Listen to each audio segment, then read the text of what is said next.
పరలోకరాజ్యము తమ దివిటీలను పట్టుకుని పెండ్లికుమారుని ఎదుర్కొనుటకు బయలుదేరిన 10 మంది కన్యకలను పోలియున్నది. వీరిలో 5 బుద్ధిలేనివారు, 5 బుద్ధిగలవారు. బుద్ధిలేనివారు తమ దివిటీలు పట్టుకొని తమతో కూడా నూనె తీసుకొనిపోలేదు. బుద్ధిగలవారు తమ దివిటీలతో కూడా సిద్దెలలో నూనె తీసుకొనిపోయిరి. పైన చెప్పిన ఉపమానమును మన జీవితాలకు పోల్చవచ్చును. బైబిలులోని మరియే ఇతర ఉపమానమును అంతకన్నా ఎక్కువగా దీనికి పోల్చజాలము.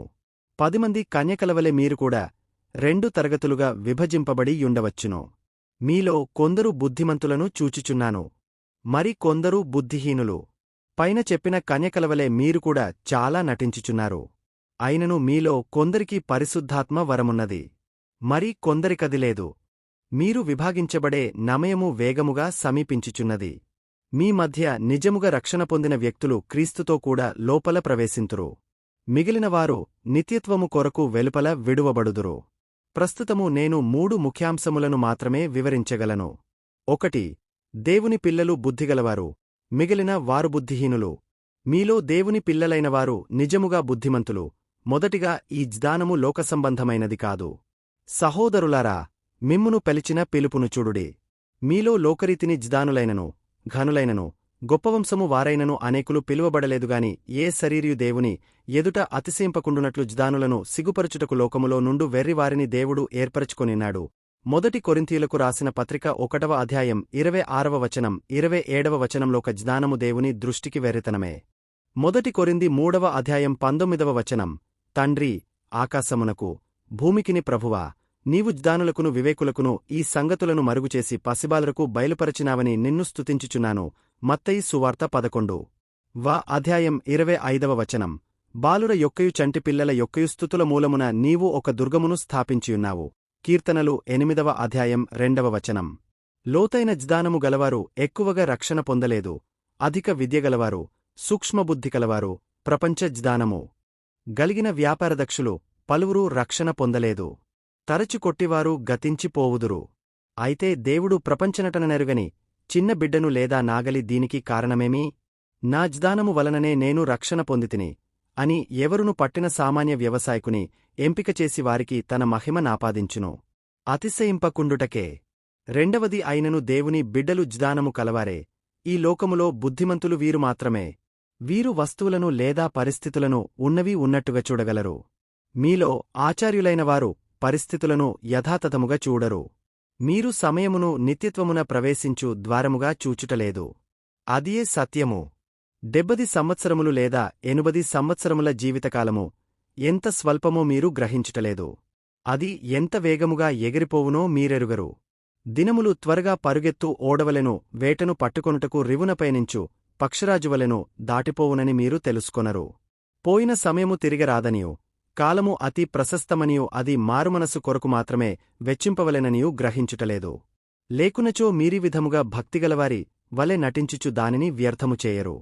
క్రీస్తు సంబంధులైతే సమయమును యథార్థమైన దృక్పథముతో వీక్షింతురు. నీవు నిజముగానెట్లున్నావో గమనించుటలేదు. ఉగ్రతకు లోనైన పిల్లలుగా నుండుటైననేమో నీవెరుగవు. నీ ఆత్మపై కుప్పగా పడియున్న పర్వతమంతటి పాపమును నీ వెన్నడును చూడలేదు. అది ఎంతయు భయంకరము. నీ ఆత్మను బంధించిన మోహమును, నీ హృదయాంతరాళములో మండుచున్న అగ్నిగోళము వంటి లోకాసలను గ్రహించుటలేదు. క్రీస్తు సంబంధులు వీటన్నిటిని ఉన్నది ఉన్నట్లు చూడగలరు. దేవుని ఆదరణను నీవు చూడవు. అదెంత ప్రశస్తమైనదో గ్రహింపవు కాని మానవుని అభిమానమును గుర్తించగలవు. అందుచేత నీవు వేషధారణను ధరించెదవు. అయితే క్రీస్తు సంబంధులు దీనిని గ్రహింతురు. దేవుని బిడ్డలు జ్ఞానముతో తృప్తి పొందరు. వేషధారులు నిత్యము వారి జ్ఞానముతో తృప్తి పొందుదురు. వారు నాకు అది తెలియను అందురు. వారికి పాపమును గూర్చి, క్రీస్తును గూర్చి రానున్న తీర్పును గూర్చి చెప్పినచో తమకుగల జ్ఞానమును బట్టి తప్పక రక్షణ పొందుదుమని వారనుకొందురు. అయితే ఈ జ్ఞానము క్రీస్తులో విశ్రాంతి పొందుటకు వారిని ఆయన యొద్దకు నడిపించలేదు. ప్రార్థించుట నేర్పలేదు. పాపములను విడుచునట్లు చేయలేదు. అయితే క్రీస్తులోనున్న నీవు దీనితో తృప్తినొందవు. నీవు క్రీస్తును తెలిసికొని ఆయన గూర్చి మాట్లాడుటేగాక ఆయన చెప్పినట్టు చేయుదువు. నీవు విగ్రహముల నుండి తొలగిపోతివి. నీవే బుద్ధిమంతుడవు. దేవుని బిడ్డ నిత్యత్వము కొరకు జీవించును. వేషధారి సమయము కోసము జీవించును.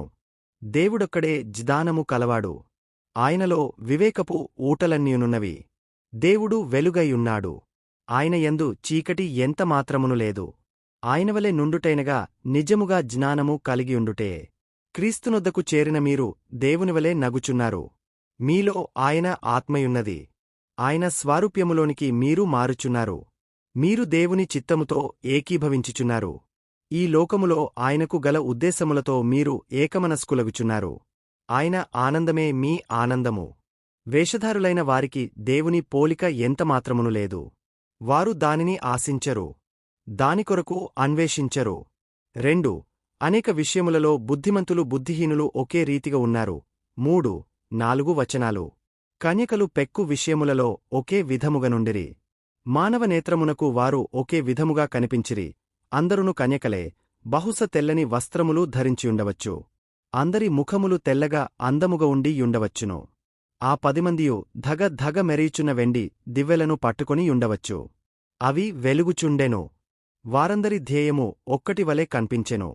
వారు పెండ్లికుమారుని కలుసుకొనవలెను. అయితే ఒక్క విషయములో మాత్రమే వారు వేరైరి. బుద్ధిహీనులు వారి సిద్దెలలో నూనె తీసుకొనిపోలేదు. బుద్ధిగల కన్యలు దివ్వెలతో పాటు సిద్దెలలో నూనెను కూడా కొనిపోయిరి. ఈనాటి ఈ వేషధారులు దేవుని బిడ్డలు ఇదే విధముగానున్నారు. చాలా విషయములలో వీరి మధ్యగల భేదము పైకి కన్పించదు. వీరు ఒకే విధమైన ఆచార విధులను పాటింతురు. వీరు ఒకే ఆలయములో ఒకే కాపరి వద్ద అవే సీట్లలో కూర్చుందురు. వీరందరూ కలిసి దేవుని సన్నిధికి వచ్చెదరు. వీరు ఒకే స్వరముతో ఒకే కీర్తనలను పాడుదురు. బుద్ధిగల కన్యకల యొక్కయు వేషధారుల యొక్కయు స్వరములలోని భేదమును దేవుడు తప్ప వేరెవరునూ గుర్తించలేరు. సమానమైన భక్తి భావమును చూపుచు ప్రార్థనకు అందరును కలిసి నిలుతురు. అదే ప్రసంగమును విని కొన్నిసార్లు అందరూ ఒకే రీతిగా ప్రభావితులగుదురు. వీరందరి మధ్యను సానుభూతి అనే అనుభవము కదలాదుచునే యుందును. అయితే అందులో ఎవరిది ఉదయకాలపు మంచుబిందువు వలెనున్నదో, ఎవరిది పరిశుద్ధాత్ముని వానజల్లులో, ఏది మానవనైజమునకు చెందినదో, ఏది కృపాసానుభూతియో ఎవరునూ కనుగొనజాలరు. ఒకే ప్రభువు బల్లెయొద్ద కూర్చుండి రొట్టెను పాత్రను ఒకరికొకరు అందించుకొందురు. అయ్యో, ఈ సంఘ సభ్యులలో ఎందరో బుద్ధిలేని కన్యకలు నిత్యత్వములో విడిపోవుదురని తలంచుట బాధకరము. వారు ఒకే విధంగా మాట్లాడుదురు. దేవుని బిడ్డలు కనాను భాష మాట్లాడుదురు. వేషధారులు దాని ననుకరించుట నేర్చుకొందురు.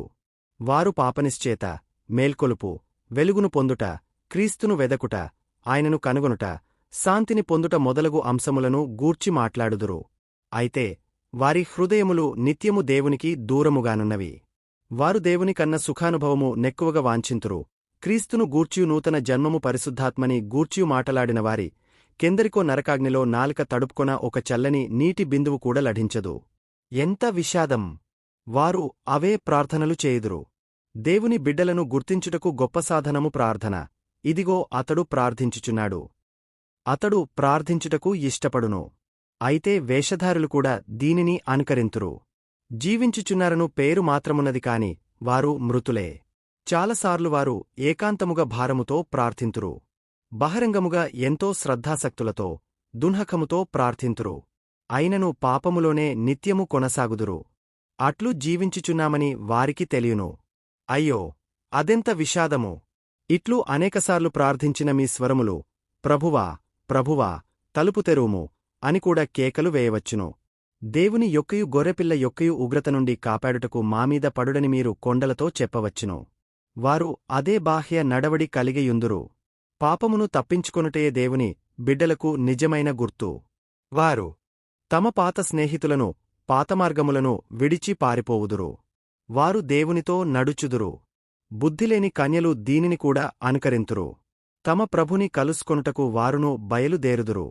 కొంతకాలము మట్టుకువారు పాత పాపములను విడిచి తమ పని నుండి దైవసన్నిధికి త్వరపడివచ్చి దేవుని బిడ్డల సహవాసమును కోరుదురు. వారు ఇతరులను రక్షించుటకు ప్రయత్నించవచ్చును.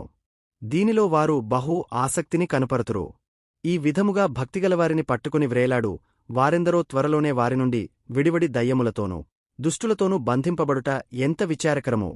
3 వీరి మధ్య ఒక భేదమున్నది. బుద్ధిలేని కన్యకల సిద్దెలలో నూనెలేదు. వేషధారులను తరచూ ఆత్మ బలవంతపెట్టును. నోవహు దినములలో జనులను తమ పాపములను విడిచి ఓడలో ప్రవేశింపుమని అతడు ఎంతో కాలము బలవంతము చేసెను. ఆదికాండం 6వ అధ్యాయము 3వ వచనం. అరణ్యములోనున్న ఇశ్రాయేలు ప్రజలను కూడా ఆత్మ అట్లే బలవంతము చేసెను. వారు తిరుగుబాటు చేసి ఆయన పరిశుద్ధాత్మను దున్హకింపచేసిరి. యెషయా గ్రంథము 63వ అధ్యాయము 10వ వచనం. చివరికి స్టెఫను కాలములో సహితము మీ పితరులవలె మీరును ఎల్లప్పుడూ పరిశుద్ధాత్మను ఎదిరించుచున్నారు అని చెప్పుబడెను. అపొస్తలుల కార్యాలు 7వ అధ్యాయము 51వ వచనం. బైబిలులోనూ పరిచర్యలోనూ కృపల ద్వారా శ్రమల ద్వారా ఆయన పరిశుద్ధాత్ముడు ఒక మానవుని వలె నీతో పోరాడుచుండును. నీవు నీ పాపములను విడిచి క్రీస్తు నొద్దకు పోవలెనని ఆయన కృషిచేయును. మీలో చాలామంది ఆత్మ ఈ విధముగా చేయు పనిని అనుభవించియున్నారు.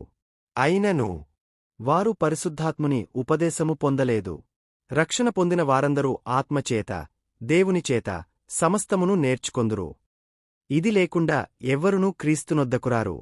ఎందుకనగా ఆత్మ మృతమైనది. ఆయన యుందు నశించిన మన పరిస్థితిని తెలియజేసి తరువాత క్రీస్తును మహిమపరచును. వారిలో ఆత్మ నివసించుటలేదు. క్రీస్తునొద్దకు వచ్చు వారందరిలో ఆత్మ నివసించును. యోహాను 7వ అధ్యాయము 37వ వచనం మెనస్ 39వ వచనం. మొదటిగా ఆయన ఒక ముద్రవలె మనలో నివసించును. మనసు మైనము వంటిది. పరిశుద్ధాత్ముడు ముద్ర. క్రీస్తు రూపమే అచ్చు. క్రీస్తునందు విశ్వాసముంచి వాగ్దానము చేయబడిన ఆత్మచేత ముద్రింపబడితిరి. ఎఫెసీ పత్రిక 1వ అధ్యాయము 13 వచనం.